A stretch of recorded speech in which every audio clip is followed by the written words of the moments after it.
Hello friends, myself Manoj Jaglan. Welcome to my channel Jaglan academy.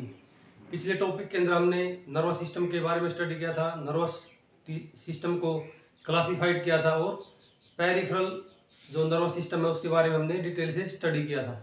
तो आज का हमारा टॉपिक है सेंट्रल नर्वस सिस्टम, जिसके अंदर ब्रेन और स्पाइनल कॉर्ड आते हैं। तो सबसे पहले हम ब्रेन के बारे में स्टडी करेंगे, उसके बाद में स्पाइनल कॉर्ड के बारे में स्टडी करेंगे। ठीक है, तो जब हम सबसे पहले हम ब्रेन के बारे में स्टडी करें उससे पहले डायग्राम की मदद से मैं आपको कुछ टर्म्स बताना चाहूँगा।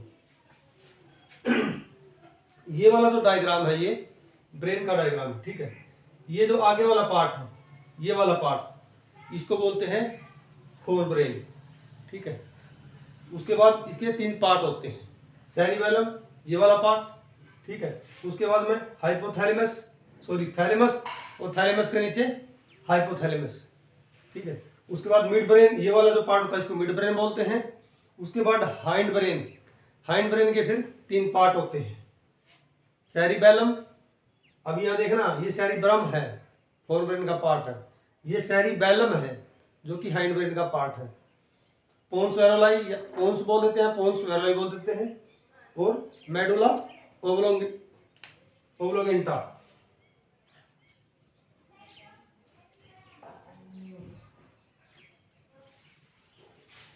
मेडुला ओब्लोंगेंटा। ठीक है, और ये स्पाइनल कॉर्ड है, इसको बाद में हम स्टडी करेंगे। तो ये था ब्रेन का साइड व्यू। ठीक है, अगर इसी ब्रेन को हम ऐसे सीधा, जैसे मैं सीधा खड़ा हूँ, ऐसे खड़ा हूँ, इसको दो लेफ्ट और राइट हेमिस्फीयर के अंदर तोड़ते हैं तो इनको जो जोड़ने का जो काम करता है वो काम करता है कॉर्पस कॉलम। ठीक है, अभी लेते हैं brain. Human brain is called as CPU body. इसको जैसे कंप्यूटर है, पूरी की पूरी एक्टिविटीज है कंप्यूटर की, वो सीपीयू ही तो मॉनिटर करता है। ठीक है, उसी प्रकार से जो हमारा ब्रेन है, हमारी ब्रेन के अंदर जितनी भी एक्टिविटीज है, हमारी जो बॉडी है, हमारी बॉडी का सीपीयू होता है ब्रेन। बॉडी की जितनी भी एक्टिविटीज है, स्ट्रक्चर है, फंक्शन है, सोचना है, चलना है, उठना है, बैठना है, ठीक है, प्रॉब्लम सोल्यूशन है, कुछ भी हो, वो पूरी की पूरी बॉडी ब्रेन मेंटेन करता है और कंट्रोल करता है। तो इसलिए इसको हम बॉडी का सीपीयू बोलते हैं। इट हैज टू पार्ट्स, इसके दो पार्ट होते हैं, एक होता है लेफ्ट हेमिस्फीयर इधर वाला, और एक होता है राइट हेमिस्फीयर जो इसके परली साइड में, ये साइड से है। ठीक है, ये वाला लेफ्ट और ये वाला राइट, और बीच के अंदर जो इनके अंदर ये वाला बीच जो लेफ्ट और राइट हेमिस्फीयर को जोड़ता है उसको बोलते हैं कॉर्पस कॉलम। ये वाला, ये जो लेफ्ट और राइट ब्रेन को आपस में, लेफ्ट हेमिस्फीयर और राइट हेमिस्फीयर जो ब्रेन के होते हैं उनको आपस में जोड़ने का काम करता है, उसको बोलते हैं corpus column. It control body balance, brain क्या करता है, बॉडी का बैलेंस बनाए रखता है, पूरे के पूरे ऑर्गन को क्या करता है, डील करता है। एंडोक्राइंस को ब्रेन सेक्रेशन में मदद करवाता है। ठीक है, उसके बाद brain is protective by skull and three layers.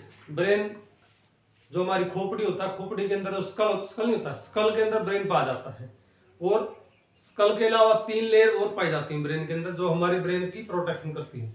उनके नाम है ड्यूरा मैटर, आर्केनोइड मैटर और पाया मैटर, पिया मैटर या पाया मैटर कुछ बोल सकते हैं आप लोग। ठीक है, तो ब्रेन की जो प्रोटेक्शन के लिए एक तो स्कल हो जाती है, दूसरा हो जाता है तीन लेयर, और उसके अलावा ये वाली जो तीन लेयर है, 1 2 3, ये वाली जो तीन लेयर हैं, ये ड्यूरा मैटर, आर्केनोइड मैटर और पिया मैटर होती है। ठीक है, अभी पार्ट्स ऑफ ब्रेन, अभी हम स्टडी करेंगे ब्रेन के पार्ट्स। तीन पार्ट्स होते हैं, फोर ब्रेन, मिड ब्रेन और हाइंड ब्रेन। अभी के लिए हम स्टडी करेंगे फोर ब्रेन के बारे में।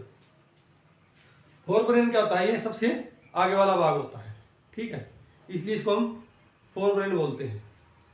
उसके बाद मतलब फोर ब्रेन का जो पार्ट है, पहला जो पार्ट है उसको बोलते हैं cerebrum. It work for reasoning, thinking and problem solution. जो सेरिब्रम जो हमारा पार्ट होता है ना, वो किसके लिए काम करता है, जो हम सोचते हैं, ठीक है, और किसी भी प्रकार की रीजनिंग के बारे में, ठीक है, उसको मेंटेन करता है। और उसके बाद में प्रॉब्लम सॉल्यूशन, कोई भी प्रॉब्लम हो जाती है उसका सॉल्यूशन किस प्रकार से निकाला जाता है उसके बारे में सेरिब्रम रिस्पॉन्सिबल होता है उसके लिए। ठीक है, It deals with sensory information and all voluntary movements. जितनी भी सेंसरी और इंफॉर्मेशन है, जैसे हमारी स्किन के साथ में है, एक्सटर्नल बॉडी के साथ में, स्केलेटन के साथ में है, वो सेंसरी इंफॉर्मेशन को फोरब्रेन डील करता है। और क्या करता है, वॉलंटरी मूवमेंट, जो भी हम कार्य करते हैं हमारी इच्छा के अनुसार जो जो हम कार्य करते हैं उनको कौन ऑर्गेनाइज करता है, forebrain. It control over speaking and understanding process, वही आ गया। अभी जैसे मैं आपके सामने बोल रहा हूँ, सोच समझ के तो बोल रहा हूँ, ऐसा थोड़ी आराम से कुछ बोल दिया। तो उसको स्पीकिंग के लिए और अंडरस्टैंडिंग, और आप उसको समझ रहे हो, मैं बोल रहा हूँ आप उसको समझ रहे हो, ठीक है। तो उसको बोलने के लिए और अंडरस्टैंडिंग के लिए जो रिस्पॉन्सिबल होता है वो होता है फोरब्रेन। फोरब्रेन का जो पार्ट होता है सेरिबैलम, ठीक है। It is largest and developed, ये सबसे बड़ा पार्ट होता है और ब्रेन का सबसे डेवलप्ड पार्ट होता है, ठीक है। लेफ्ट हेमिस्फीयर, जो मैंने कि चलो ये वाला जो पार्ट है, ठीक है, या ये वाला पार्ट है, मैं अपनी बॉडी से बताता हूँ, ये वाला पार्ट से लेफ्ट जो हेमिस्फीयर है ये हमारी बॉडी के राइट वाले पार्ट को कंट्रोल करेगा। और ये जो राइट वाला पार्ट है सेरिब्रम का, ये क्या करेगा, हमारी बॉडी के राइट वाले पार्ट को, राइट वाला लेफ्ट वाले को और लेफ्ट वाला राइट, मतलब अपोजिट पार्ट को डील करेंगे बॉडी के, ठीक है। लेफ्ट और राइट हेमिस्फीयर, ठीक है। लेफ्ट हेमिस्फीयर कंट्रोल करेगा राइट पार्ट को और राइट हेमिस्फीयर कंट्रोल करेगा लेफ्ट पार्ट ऑफ बॉडी को। नेक्स्ट लेते हैं thalamus. It is station of information for motor and sensory nerves. जैसे मान के चलो ब्रेन से जो नर्व्स बॉडी की तरफ जाती हैं वो होती है मोटर नर्व्स, और जो बॉडी से जो नर्व्स ब्रेन की तरफ जाती हैं वो होती हैं सेंसरी नर्व्स। जब मोटर नर्व्स ब्रेन से होकर के थैलेमस के पास पहुंचती है तो थैलेमस क्या होता है, इन दोनों नर्व्स का स्टेशन होता है। तो मोटर नर्व थैलेमस के पास जाती है तो थैलेमस क्या करता है, उन इंफॉर्मेशंस को या इंपल्स को, रिस्पॉन्स को, सिग्नल को कहाँ भेज देगा, वो जहां बॉडी में उसकी रिक्वायरमेंट है उधर भेज देता है। ये था मोटर का। उसके बाद जब सेंसरी नर्व जो स्किन से या एक्सटर्नल पार्ट से आएंगी, ठीक है, स्केलेटल से आएंगी, कहाँ जाएंगी, थैलेमस के पास में। थैलेमस कहाँ भेजेगा उसको, ब्रेन के पास में। तो ये थैलेमस क्या काम करता है, स्टेशन होता है ये। जिस प्रकार से जंक्शन नहीं होता रेलवे स्टेशन के अंदर जंक्शन, तो कौन सी ट्रेन किस प्लेटफॉर्म पर जानी है या कहाँ वो आनी है, फिर आगे फर्दर कहाँ जानी है, उसके लिए रिस्पॉन्सिबल कौन होता है, जंक्शन होता है, ठीक है। तो ये भी एक स्टेशन होता है, जंक्शन की तरह काम करता है। जितने भी न्यूरोज हैं, एक बार 2-3 सिग्नल भी तो आ सकते हैं इकट्ठे, तो उनको अलग अलग जगह पर जो पहुंचाने का काम करता है वो करता है थैलेमस। इसके अंदर ये ग्रे मैटर का बना होता है, ठीक है। ग्रे मतलब थोड़ा स्लेटी, और आइडेंटिफाई और हॉट एंड कोल्ड, जैसे हमारे को गर्म लगता है या ठंडा लगता है उसके आइडेंटिफिकेशन के लिए मदद करता है कौन, थैलेमस। अभी लेते हैं hypothalamus. Hypothalamus it maintain body temperature and body water. जैसे हमारे बॉडी का टेम्परेचर क्या हो जाता है, कभी कम हो जाता है, कभी ज़्यादा होता है, तो उसको मेंटेन करने के लिए कौन रिस्पॉन्सिबल होता है, और बॉडी का वाटर दोनों को मेंटेन करने के लिए रिस्पॉन्सिबल होता है hypothalamus. It present below thalamus, thalamus के नीचे क्या होता है, हाइपोथैलेमस होता है, ठीक है। इट कंट्रोल जो हमारे इमोशन होते हैं, जैसे हमारे को लव है, हेट है, गुस्सा है, भूख लगना है, प्यास लगना है, ठीक है, ये पूरे के पूरे जो इमोशंस है वो कौन कौन कंट्रोल करता है, ये कंट्रोल करता है hypothalamus. It control endocrine hormones due to presence of pituitary gland. इसके अंदर ये वाली जो ग्लैंड है ना, ये वाली ग्लैंड, ये वाली, इसको बोलते हैं पिट्यूटरी ग्लैंड, ठीक है। ये वाली ग्लैंड है pituitary gland. Pituitary gland hypothalamus में होने की वजह से ये क्या करता है, पूरे के पूरे एंडोक्राइन ग्लैंड्स को कंट्रोल करता है, ठीक है। इसके अंदर पिट्यूटरी ग्लैंड पाई जाती है, और पिट्यूटरी ग्लैंड जहाँ मिल गई तो समझ लो एंडोक्राइन ग्लैंड मिल गई, तो एंडोक्राइन हार्मोन्स सीक्रेट करेंगे। तो एंडोक्राइन हार्मोन्स को बैलेंस करने के लिए, मेंटेन करने के लिए हाइपोथैलेमस क्या करता है, उसको कंट्रोल करता है, ठीक है। अभी यहाँ पर हमारा फोर ब्रेन वो कंप्लीट होता है। अभी लेते हैं मिड ब्रेन, ठीक है। मिड ब्रेन जो ये वाला जो पार्ट होता है इसको बोलते हैं हम मिड ब्रेन, ठीक है। इट इज ऑल्सो कॉल्ड है मेसेनसेफलोन। अगर मिड ब्रेन का दूसरा नाम पूछा जाए तो उसको क्या बोलते हैं? Mesencephalon. Connect fore brain to hind brain. ये वाला पार्ट है फोर ब्रेन और ये वाला पार्ट है ये वाला हाइंड ब्रेन। तो इन दोनों को कनेक्ट करने का काम करता है मिड ब्रेन। ठीक है, it connect fore brain to hind brain. ठीक है, made up of four bodies. इसके अंदर 4 बॉडी पाई जाती हैं, 2 अपर बॉडी और 2 लोअर बॉडी। जो अपर वाली जो बॉडी होती है उनको बोलते हैं टेक्टोम, सॉरी। इसके अंदर जो 4 बॉडी पाई जाती है उन बॉडीज को बोलते हैं कॉर्पोरा क्वाड्रिजिम्निया। क्या बोलते हैं? इसको याद रखना, ये इंपॉर्टेंट टर्म है। ठीक है, कॉर्पोरा क्वाड्रिजिम्निया। तो ये फिर 2 पार्ट्स के अंदर डिवाइड हो जाती है। अपर 2 बॉडी है, ऊपर वाली जो 2 बॉडी है उसको बोलते हैं टेक्टम। टेक्टम क्या काम करता है? ये हमारे देखने में मदद करता है। जो नीचे वाली 2 बॉडी है वो उनको बोलते हैं टैगमेंटम। टैगमेंटम क्या काम करता है? हियरिंग के अंदर। टेक्टम क्या काम करता है? देखने के अंदर मदद करता है। और टैगमेंटम क्या काम करता है? सुनने के अंदर मदद करता है। नंबर 3 पार्ट लेते हैं हाइंड ब्रेन। ठीक है, ये क्या करता है? ये हमारी बॉडी का बैलेंस कंट्रोल करता है। अभी जैसे मैं ठीक ठाक खड़ा हूँ आपके सामने, तो ये क्या है? इसी की वजह से पॉसिबल है। तो ये बॉडी को कंट्रोल करता है। इसके 3 पार्ट्स होते हैं, सेरिबेलम, पोन्स और मेडुला ओब्लांगेटा। अभी बताता हूँ। ये वाला जो पार्ट है, ये वाला, इसको बोलते हैं सेरिबेलम। और ये वाला जो पार्ट है, ये वाला जो पार्ट है, इसको बोलते हैं पोन्स। और ये वाला जो पार्ट है इसको बोलते हैं मेडुला ओब्लांगेटा। ठीक है, इसके अंदर जो ये वाली कोर्टेक्स है, ये वाली कोर्टेक्स है, ये किसकी बनी होती है? ग्रे मैटर की। ठीक है, अभी पढ़ते हैं सेरिबरम। तो ये क्या होता है? सेकंड लार्जेस्ट पार्ट होता है। ये जो सेरिबरम होता है वो सबसे बड़ा पार्ट होता है ब्रेन का, और ये सेरिबेलम होता है, ये सेकंड लार्जेस्ट पार्ट होता है ब्रेन का। तो अभी पढ़ते हैं सेरिबेलम। ये क्या होता है? सेकंड लार्जेस्ट पार्ट होता है ब्रेन का, अभी बताया था।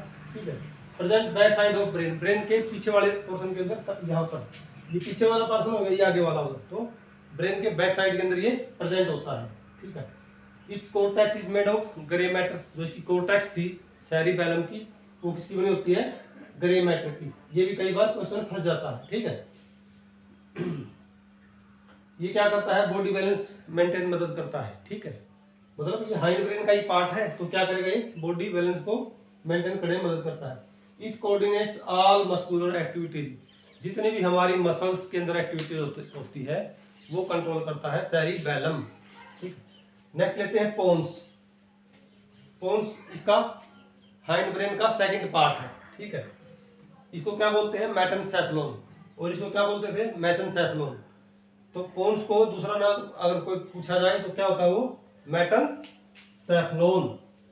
ठीक है, it help in sleeping process and control breathing of lungs. जैसे हम सो रहे होते हैं उसके दौरान कौन काम करता है? पोन्स काम करता है। और उस सोने के दौरान जो हम ब्रीथिंग लेते हैं या चलते समय ब्रीथिंग लेते हैं, तो उसके लिए कौन रिस्पॉन्सिबल होता है? पोन्स। ठीक है, इसके अंदर न्यूमोटॉक्सिक सेंटर होता है। किसके अंदर? पोन्स के अंदर। क्या? Pneumotaxic centre. Pneumotaxic centre. ठीक है, ये क्या करता है? जो हमारी रेस्पिरेशन की जो रेट है, जो सांस लेने की दर है, उसको कंट्रोल करता है। और क्या करता है? हमारे लंग्स को कितनी एयर रेस्पिरेशन के दौरान जरूरत पड़ती है उसको ये कंट्रोल करता है। ठीक है, नंबर 3 पार्ट लेते हैं मेडुला ओब्लांगेटा। मेडुला ओब्लांगेटा होता है ये वाला जो पार्ट होता है, ये स्पाइनल कॉर्ड के साथ में जो कनेक्ट होता है उसको बोलते हैं मेडुला ओब्लांगेटा। ठीक है, इसका अगर दूसरा नाम पूछा जाए तो क्या बोलते हैं इसको? मेसेनसेफलोन। ओब्लांगेटा, मेडुला ओब्लांगेटा क्या बोलते हैं? Mesencephalon. It connect with spinal cord. किसके साथ कनेक्ट होता है? स्पाइनल कॉर्ड के साथ में। It control BP, saliva, vomiting, coughing. ठीक है, उसके बाद respiration rate, intake of food, ये इन चीज़ों को कंट्रोल करता है। बीपी को, सलाइवा को, वोमिटिंग को, कफिंग को, इनटेक ऑफ फूड, इन चीज़ों के लिए कंट्रोल करने के लिए रिस्पॉन्सिबल होता है मेडुला ओब्लांगेटा। ठीक है, it is centre of respiration. इसको हम सेंटर ऑफ रेस्पिरेशन भी बोल देते हैं। ठीक है, नंबर अभी यहाँ पर क्या होगा? हमारे ब्रेन के पूरे पार्ट, तीनों के तीनों पार्ट्स कंप्लीट हो चुके हैं। फोर ब्रेन, मिड ब्रेन और हाइंड ब्रेन। फोर ब्रेन के 3 पार्ट थे, ठीक है। मिड ब्रेन को सब पार्ट के अंदर डिवाइड नहीं किया गया, और हाइंड ब्रेन के फिर से 3 पार्ट को डिवाइड के अंदर किया गया। तो यहाँ पर हमारा जो ब्रेन है वो कंप्लीट हो जाता है। अभी लेते हैं फंक्शंस ऑफ ब्रेन। ब्रेन क्या क्या फंक्शंस करता है। It controls all body parts, पैर से लेकर के सिर तक जितने भी बॉडी पार्ट्स हैं उनको कंट्रोल कौन करता है, brain. BP, pulse, body temperature, heart beat, उसके बाद रेस्पिरेशन रेट, ये इन चीजों को कंट्रोल करता है ये ब्रेन, ठीक है। अभी ब्रेन का हम निचोड़ लेकर के आए हैं पूरा का पूरा, ठीक है। ब्लड प्रेशर को, पल्स को, बॉडी टेम्परेचर को, हार्ट बीट को, रेस्पिरेशन रेट को कंट्रोल करता है। इसके अलावा बॉडी के अंदर जितनी एक्टिविटीज हो रही होती हैं उसको कंट्रोल कौन करता है, brain. It controls all body activities, जितनी भी एक्टिविटीज बॉडी के अंदर हो रही होती है उनको कंट्रोल करता है brain. It provides thinking and understanding, ये क्या करता है, जो हम सोचते हैं समझते हैं या किसी भी चीज़ का प्रॉब्लम का सोल्यूशन हम निकालते हैं सोच समझ करके, तो उसके लिए रिस्पॉन्सिबल कौन होता है, हमारा ब्रेन ही होता है। इसको क्या बोलते हैं, सीपीयू बॉडी, ठीक है। जैसे कंप्यूटर के अंदर सीपीयू होता है जो सबसे इम्पोर्टेंट होता है, उसी प्रकार से जो हमारे जो ब्रेन होता है वो बॉडी का सीपीयू होता है। यहाँ पर हमारा जो ब्रेन का जो टॉपिक है वो कंप्लीट हुआ। किसी भी स्टूडेंट का इस टॉपिक के अंदर कोई भी क्वेश्चन है तो पूछ सकता है। Thanks for watching my video, keep learning and be happy. Video को शेयर और सब्सक्राइब जरूर करें।